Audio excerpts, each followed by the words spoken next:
Udah 1,5 bulan semenjak kejadian margin call gua di bulan Juni, di mana gua kehilangan seluruh modal uang dingin gua di market XAU USD. Dan semenjak dari itu, gua mulai lagi dari equity yang kecil, yaitu Rp200.000. Dan alhamdulillah di hari Jumat minggu lalu, gua udah mencapai target growth gua sebanyak 300% dari modal awal. Nah, karena target 300% itu udah tercapai, mulai hari ini gua bakal naikin risk per trade gua, dan di sini gua bakal pakai patokan max loss ya. Dari yang sebelumnya max loss gua adalah di 100.000 dan akan gua naikin menjadi 200.000 per setup. Oke, jadi ini bukanlah sebuah keputusan yang mendadak karena emang dari awal gua itu udah bikin dan menerapkan sistem buat trading menggunakan strategi ICT yang gua pakai. Jadi setiap kali equity gua udah tumbuh sebanyak 300%, gua akan menaikkan risk per trade gua. Begitu target 300% berikutnya tercapai, risk per trade gua bakal gua naikin lagi dan begitu seterusnya. Oh ya, disclaimer dulu ya, bahwa hal yang gua lakuin ini sangat-sangat agresif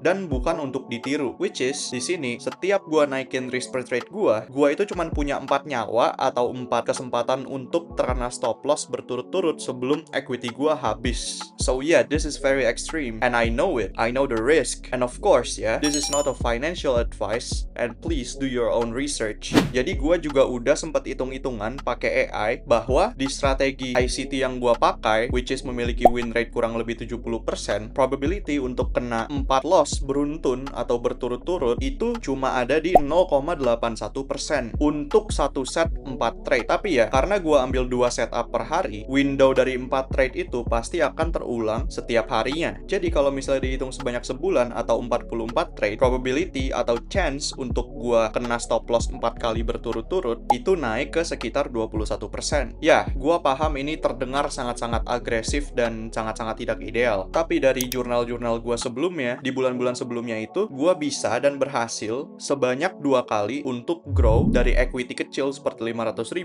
menjadi 1,5 juta ke atas. Jadi ya, I believe in my strategy. As long as gua meminimalisir kesalahan-kesalahan psikologi gua, I think the win rate of this strategy will eventually bikin equity gua grow. Oh ya, rata-rata risk to reward atau RR setiap trade gua menggunakan strategi ini itu adalah 1:1 sampai 1:1,5. And I think itu juga ya yang ngebikin win rate-nya bisa setinggi 70%. So, ini progress gua sejauh ini. Next checkpoint-nya adalah ketika equity yang gua punya sekarang udah grow sebesar 300% lagi. Baru di situ gua bakal naikin risk per trade-nya lagi. Dan tentu ya gua bakal terus update progressnya di akun ini. Thank you for watching.